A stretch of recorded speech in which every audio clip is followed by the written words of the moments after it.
the cows out. Every year we have at least one TB test. This is so we can keep an eye on our herd. The vet will come and inject each cow or calf with 2 injections. One red and one blue. The one is to test for avian flu and the other is to test for bovine TB. The vet will shave a small part of their fur so they can inject the cow clearly and will measure the skin. They return a few days later where they run all the cows through this crush and check their neck by remeasuring to see if any of the cattle have any top or bottom lumps. If they do, they have to measure both the lumps, and if it is above a certain size, this means they are a reactor and unfortunately are condemned to slaughter and means us farmers get a negative TB test and we are then shut down for 60 days. We go clear, we have a further test another 60 days later. And if that is clear, we are able to restart production line.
And we're pleased to say we got the all clear.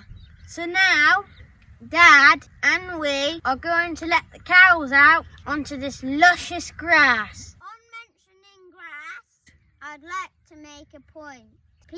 Please, all you builders out there, stop building on all of our land, because we farmers are really struggling to find grazing for our cows. It seems more and more houses are being built of all this lovely pasture, which means our cows are having to stay in the sheds throughout the year, which means we have some unhappy cows. Would you like to stay in one room all of your life?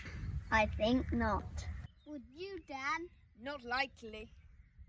So thankfully, we have all of these lovely pastures behind me, and we are going to let our cows free roam and eat luscious grass. Come on, Harv, let's go let them out.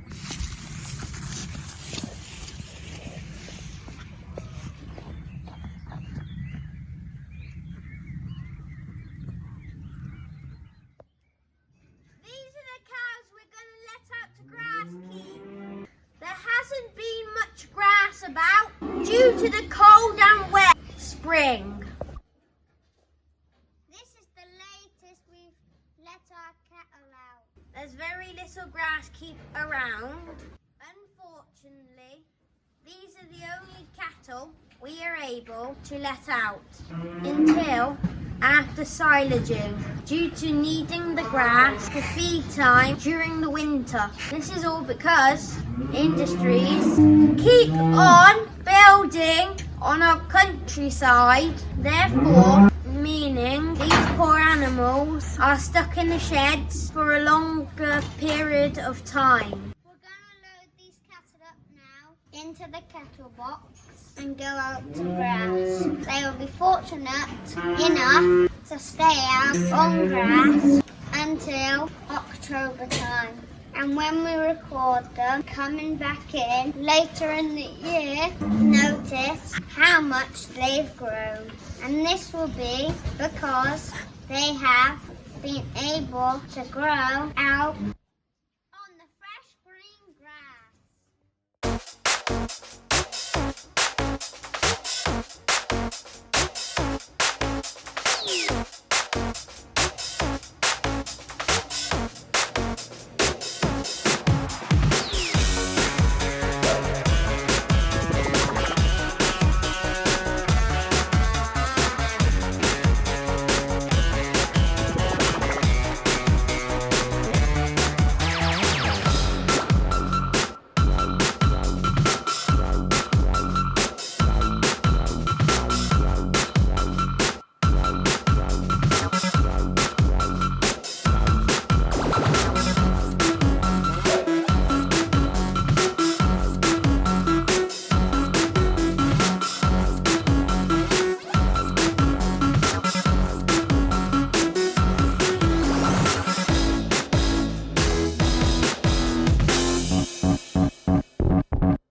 cattle out to summer grazing. Now we have to wash the trailer out so it's nice and clean for the next time.